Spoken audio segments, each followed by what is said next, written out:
Hey everyone, welcome back to another episode of the Real Talk with Ben podcast. Hope you had an amazing week. I hope you were able to get some rest, spend time with family. Maybe you were able to watch the draft last night. That's what I did with my dad, which was really fun. I didn't get to do that last year, so it's kind of cool to be able to do that. Hope you were able to just spend time with friends and family. I know for me, I've been busy with substitute teaching, which is sort of what today's topic is about. We'll see how it goes. But anyways, if you're new, my name is Ben, and this is my podcast where I talk about life. I talk about jobs. I talk about ministry. Basically, anything that comes into my mind, I try to share with you with a God-centered focus. There we go. And hopefully it will give you some encouragement. Hopefully you'll want to come back for more. And if you were not here the past 2 weeks, I spent some time talking about the joy and the journey of teaching. And it got a really good response. I had some people really interested in it, and it was really cool. And the joy and journey of teaching simply is just the joy I get from teaching, which I think the joy every teacher should have from it, and then my personal journey. And I wanted to kind of, since there is graduation this weekend, it's kind of great for this episode to come out because I want to talk to maybe those seniors in college. Right? They're education majors. They're getting ready to go out into the work world or whatever. And maybe you have more of a straight path than what Ben Bowden had, which was I go student teach in the fall because I was behind in school. And then after I'm student teaching, I do a little long-term sub job. And then I go be a missionary for a year. Then I come back and sub more. And now I'm heading into the actual job itself to a teaching job, but it so happens not to be the teaching job that I trained for, but that's besides the point. The point I'm getting at is that each of our paths are different. And I hope you got that from the last 2 weeks is each of our paths are different. And I think the hardest part for me is thinking that like I failed as someone that graduated in education, right? Like I didn't get a job right away. I didn't choose to go into it right away. And as many of you know, teaching is not necessarily the job that I have long term. And I always struggled with that. I always struggled with being okay with the fact that, I have these goals and dreams in other places and that God has opened doors in other places. And even this new job that I'm going to have, which is not necessarily teaching early childhood kids, it's teaching middle school and high school about technology and media, right? It seems a little off for me.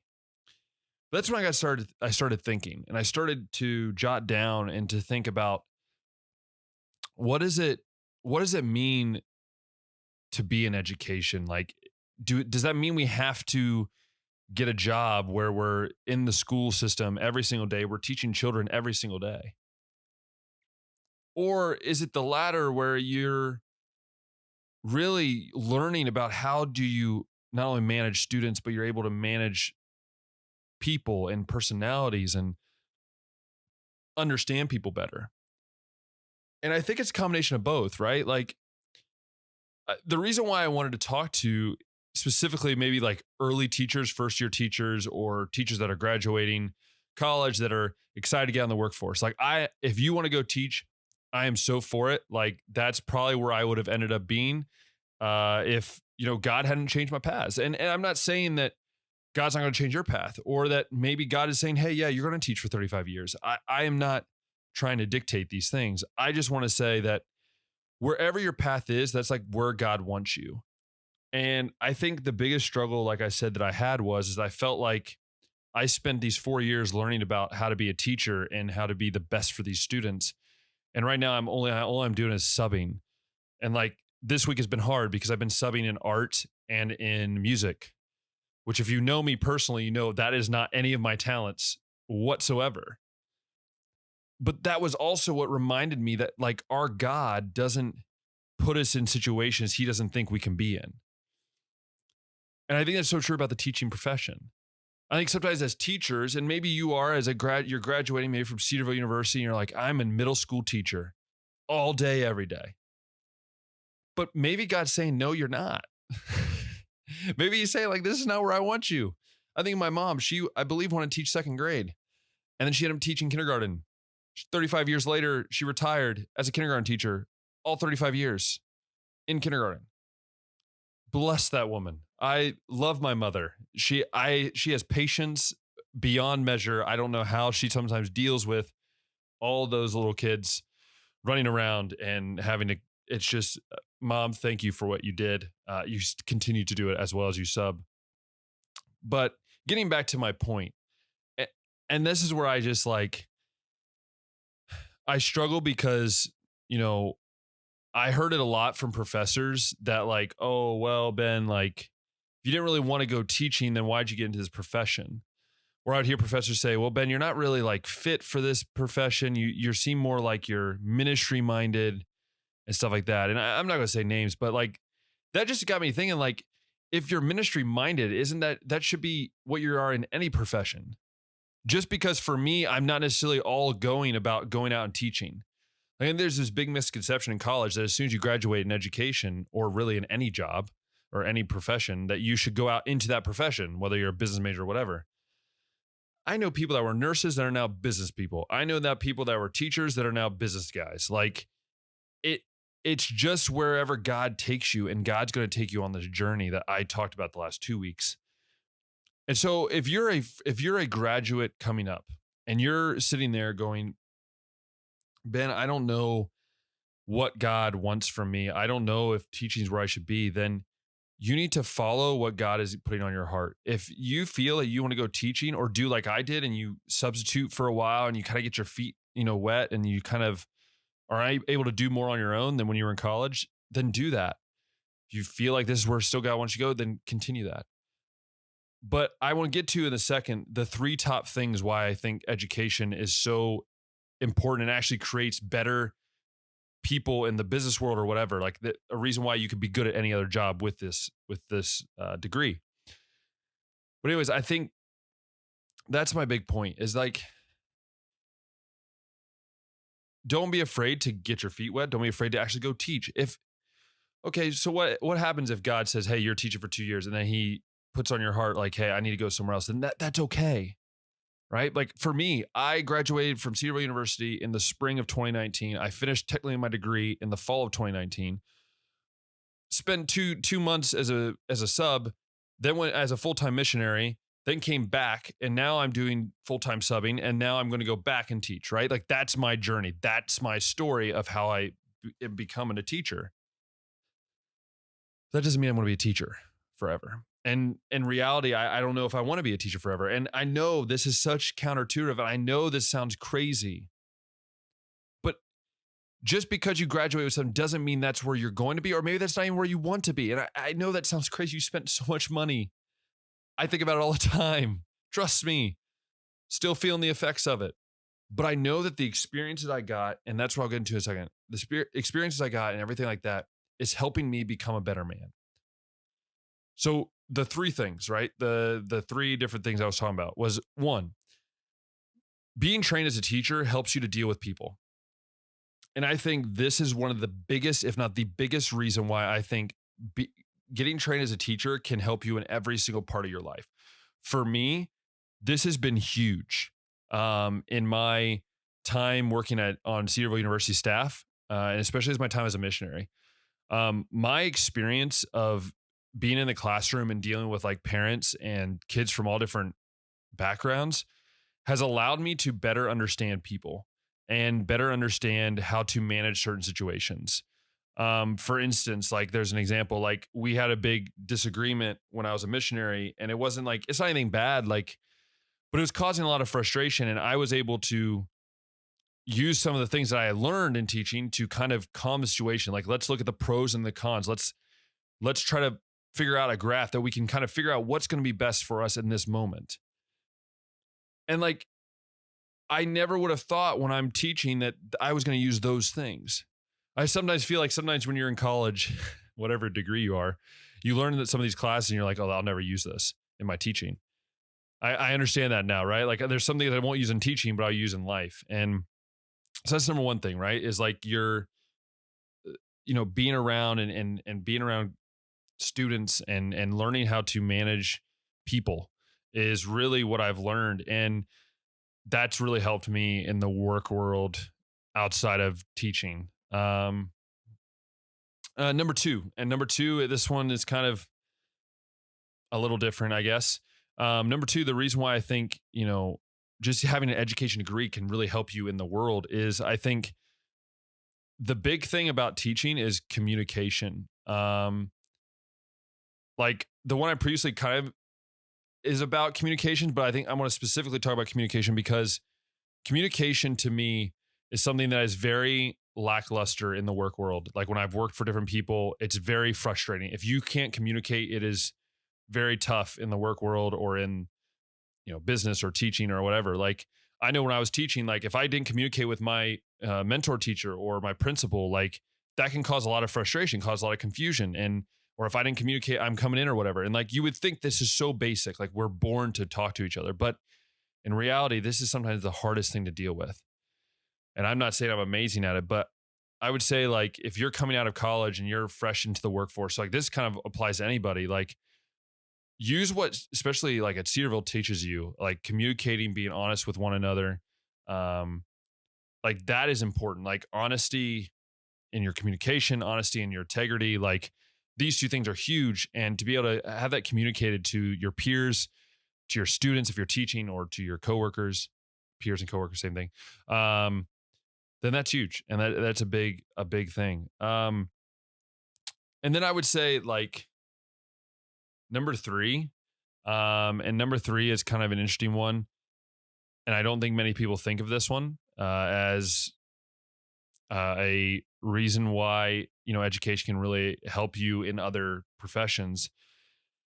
And I never thought I would say this, but like the third reason is basically, I'm trying to describe it, is knowing how to organize yourself. And what I mean by that is not just organization itself, because that's, you can learn that in anything, but like organizing yourself, I mean like your thoughts, your pattern, or like the things you do. And being a teacher, and that was something I struggled with a lot when I was in college, and professors can back me on this 100%, is I struggled with that organizational stuff, not just organizing my things that I needed to teach, but like my thoughts and everything like that. Like teaching teaches you to organize your thoughts. It teaches you how to simplify things in order to get a better point across. And I think in the work world, that is so important. Like I can think of numerous occasions as a missionary where being able to do that and thinking and organizing my thoughts and having kind of like what we call lesson plans and teaching, having like a work plan that I knew like this every single day was what I was going to do. That was huge.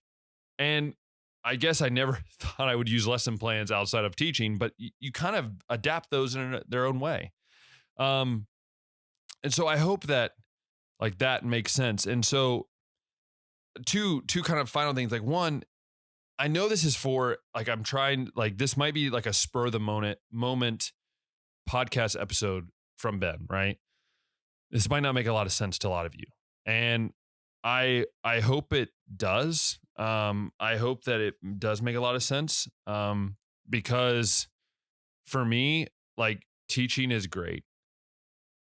I got into it for a reason. I love being around these kids. Like it's one of my favorite things when I'm subbing, to hear these kids come up and give you hugs and to give you fist bumps and to just talk about like, it's so much fun to have you as a teacher. Like that is awesome. I'm making an impact and I can see it, right? That's why you get into teaching. But I also realize there's a bigger world out there. There's a bigger world. There is a, and not everyone's going to be able to teach. And I would probably say 95% of teachers that graduate from Cedarville, Ohio State, or wherever go to become teachers. And I am becoming a teacher, but I'm still doing a lot of things that aren't. It doesn't mean we have to quit thinking about how we can use what we've learned in college to affect this world for God's glory. And as you know, I always try to circle back to the meaning and the power of why I do what I do. Some might ask, I get this a lot, is like, why do you continue to, do the podcast, do videos, or why do you want to go teach in in a school where you're not really teaching your major or like what you graduated in, or, I get all these different questions. Like you're not in your job. God doesn't say that we have to have a specific job that like when we go to college, like that's the job we have to have. No, God calls us to be light, salt and light in this world. That's with whatever happens, with wherever God puts us. I'm a kid from small town, West Liberty, Ohio. Small town kid, went to a smaller university in the middle of nowhere, then was a missionary in another country.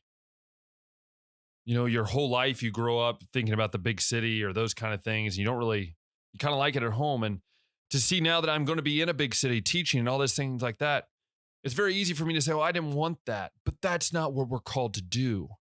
We're not here to say, well, God, I want this and that and that and that. I mean, sure, ask for it. But you know what? That's not God's duty to say, yes, we'll give you this. Yes, we'll give you this. Yes, we'll give you $1 million. God didn't say that the more money you make, the better you are for me. The better job you have, the better you are for me. No, God said, I will take you in your rags and at your poorest of your poor, and I will accept you for who you are. Because as long as you believe in me, that is what matters. So for those of you that are graduating thinking that I have to go into teaching, I have to go into nursing, I have to go into business or whatever it is, no, you do not. Maybe God wants you to go home and be a stay-at-home mom at some point. Maybe God wants you to go home and be a dad that works in the janitorial at a school and not be a teacher, or be a car salesman, or work at a Taco Bell. But wherever God has you, you cannot forget what you've been trained to do in your college. I'm not saying that you will never teach. Maybe you will. Maybe you'll be the best teacher. You'll teach for 40 years. Or maybe you'll be like me and off and on, be a missionary. Maybe you'll become a social worker. I just don't want you to be settled in the fact that this is what my degree is, so this is what I have to go do. As you walk across that stage, specifically if you're a Cedarville grad, because I know that better, if you're walking across that stage thinking, man, I'm going to go teach next year, and maybe you have a job lined up, but what if? What if God says no? God says, no, I'm going to have you go somewhere else.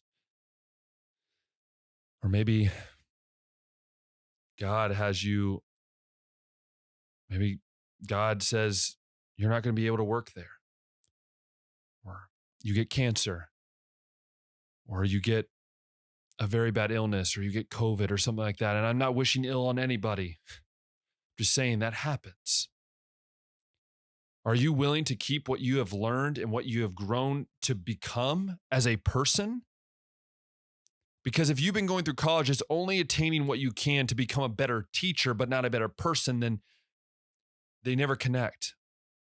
Then you will never become a great teacher for God's glory if you only want to become a great teacher, but not a great person for God, not a great follower of Christ.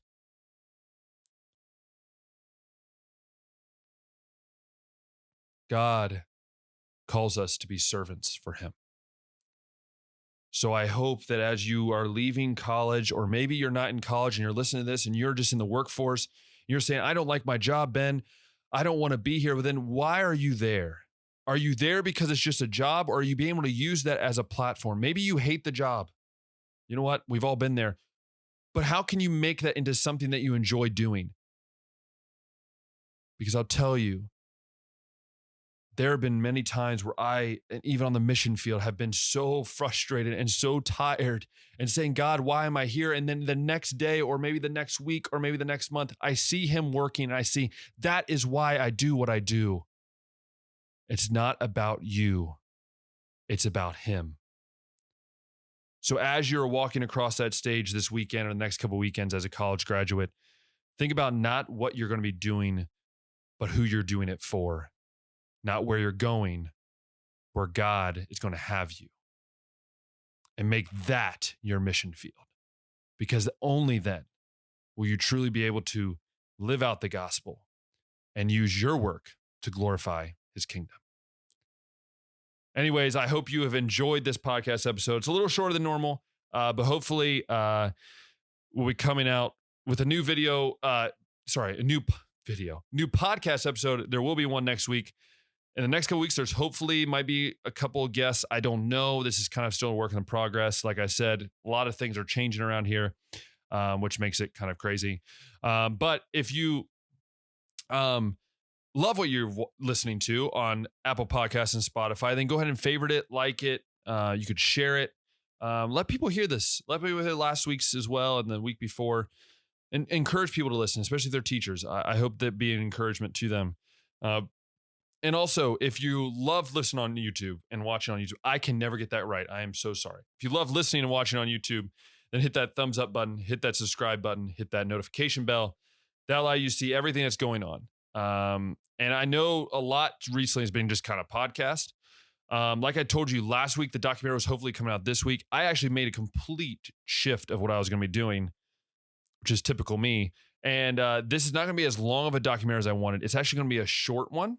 It's about 2 to 3 minutes that I'm actually going to be showing at my church. So if you want to come hear that on Sunday, people are going to see it first. But then after that, I'm going to make a couple small mini ones, specifically talking about certain things. So again, I'm so sorry to let you guys down, but something like that will be happening here shortly. And then on top of that, hopefully some more new videos, new ideas will hopefully be coming before too long. So once again, I just want to say thank you.